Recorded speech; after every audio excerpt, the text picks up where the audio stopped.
try and attack Tucker, the way they tried to use this Nick Fuentes interview that Tucker did to try and destroy Tucker, or claim he was an anti-Semite, was based on an absolute lie, which is that Nick Fuentes went on Tucker's show and Tucker didn't push back on anything, didn't challenge him on anything, didn't disagree with him on anything.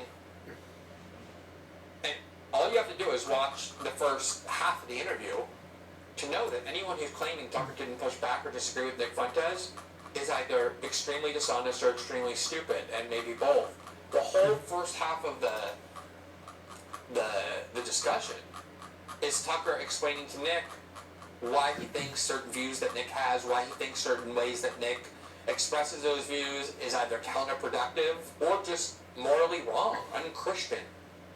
That's exactly the truth.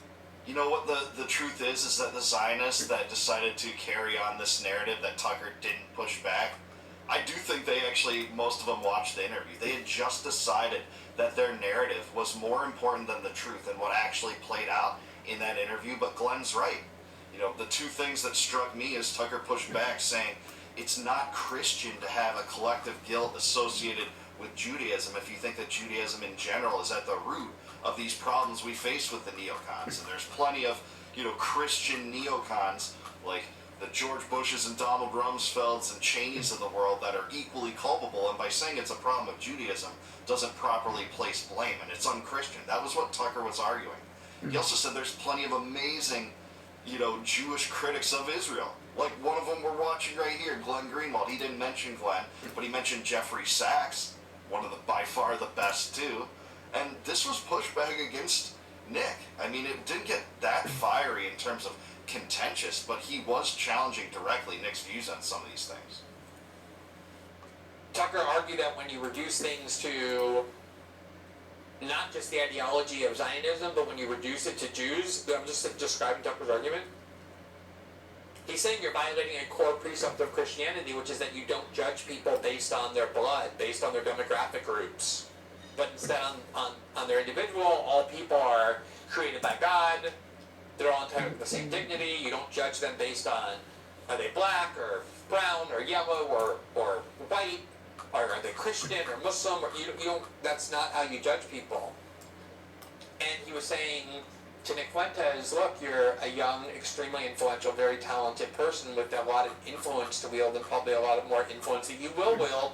But if you continue to frame it in this way, you're going to lose a lot of people who otherwise would be open to your message. It was almost like trying to show Nick what Tucker thinks Nick is doing that is counterproductive to his goals, but also not just as like kind of a communication strategy, but also as a way of objecting to the merits and the substance of some of Nick's core views. Obviously, they have a lot of agreement on a lot of things, but there was a lot of disagreement. And although Tucker didn't scream and bang the table and scream Nazi and racist, which is how pro-Israel operatives conduct themselves, so if you don't do that, they'll think, oh, you're not pushing back on him. You didn't even scream a Nazi in his face once.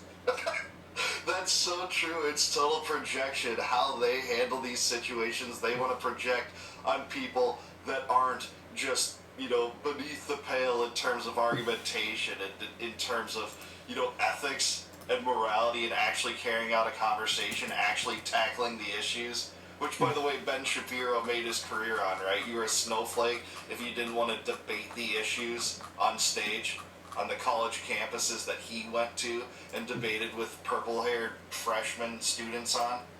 That's what they said, and Glenn's exactly right. They expect this behavior that isn't beholden to any kind of conversation. Why? They don't want a conversation. They've never wanted a conversation. They want Hasbara. They want Israeli propaganda. They want to prolong the unholy alliance that is the U.S.-Israeli relationship. That's what they want. You conducted yourself civilly. It was like a civil discussion. Obviously, you didn't push back. The whole thing was this tension between the two about their worldviews and their ways of advocating for it. And Nick's argument in response was, it is a fiction to try and extricate this dependence on Israel that the United States has, the subservience to Israel that the United States have, from the Jewishness of the people who have engineered it, because embedded in Jewish identity is a loyalty to Israel, a belief that Israel has to exist as a Jewish state. And it's a fiction to pretend that's not the case. And that is I think so much of Tucker's worldview has been so deliberately distorted. And I've been arguing with the left about this for the longest time. I mean, one of the main reasons that I got expelled from large portions of the left was because I was on Tucker's show so often and was associated with him, and there was this perception, this argument. You can go on a show and disagree with somebody, but he's beyond the pale because he's a clear racist. He's a white nationalist. And that just isn't Tucker's worldview, and maybe it was, 20 years ago. Tucker has changed on pretty much everything. Part of what motivates Tucker, what animates him, is embarrassment and regret over the things he advocated before he knew better. Totally agree with this. This is much of Tucker Carlson's appeal, and I talk about this a lot, that Tucker repents for being a neocon. So do I. I try to do that too, and I'm not saying that that's an amazing virtue on my part or anything, but I do think that is why a lot of Americans tune into Tucker, hear what he has to say. He actually has humility, unlike a lot of these Zionist stooges that would put endless amounts of money into Netanyahu's coffers as Americans suffer. Tucker's unlike that. He actually repents from the misdeeds of his past that involved, propagandizing wars that killed people. It's to that level. And he brings that up commonly. It is the case that he brings it up commonly, and people see that. People connect with that because we all have something like that, right? Who was born a dissident against the world empire? Very few people. Who was born a dissident against the deep state? Very few people. We were radicalized by the misbehavior of people in government, some of which we supported in the past. I feel embarrassed for that. So does Tucker, clearly. You can see it when he talks about it. And that is a lot of his appeal. Glenn's totally right on this. So I'm not defending Tucker from 10 years ago or 20 years ago. I'm just explaining what I know for certain, both privately and publicly, that Tucker's worldview is not white nationalism. It's the opposite of that, in fact.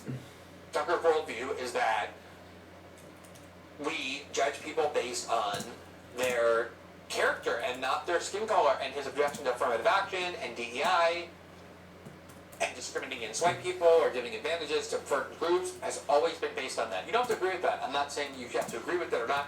I'm just saying that is Tucker's worldview. Yeah, if you're gaslighting people and saying Tucker Carlson's a white nationalist and he's just some racist, it's gaslighting to the extent you're saying that Randy Fine is a track star. He's actually ripped. Behind the scenes, you see him after his speeches talking about how much he wants to bomb Gaza and destroy Palestinians. Behind the scenes, he said that this would cause great upset and ordeal to his family and so on. He protected his kid. Let's talk to Connor Tomlinson, writer for Courage Media and political commentator. Morning, Connor. Morning, Kev. I wish the reunion were under better circumstances. Well, we haven't spoken for a while, but I did see your tweet yesterday. You took some of the pictures of the Rudy Cabana family home have been shown at this inquiry, and you put on Twitter that his bedroom looked like a bedroom of squalor. Arguably, I mean, it does look rather squalid, I agree, but arguably you could say this is, a teenager's messy bedroom, but it is particularly messy. I agree with you there.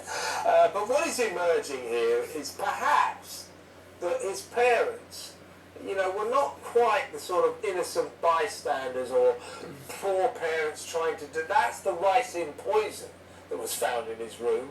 Also, of course, which could have killed thousands of people. Also, of course, they found an Al-Qaeda training manual, a terrorist training manual. For some reason, he was never charged with terrorism.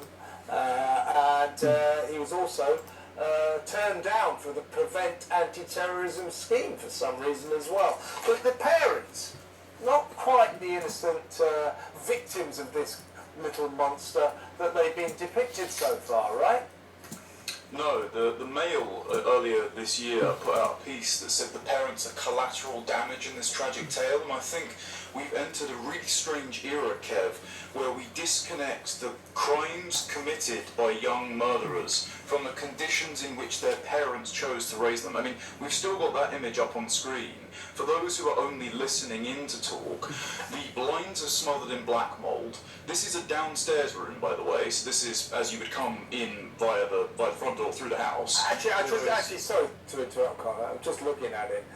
it is a little bit more than just a teenager's messy bedroom, isn't it? But carry on, sorry.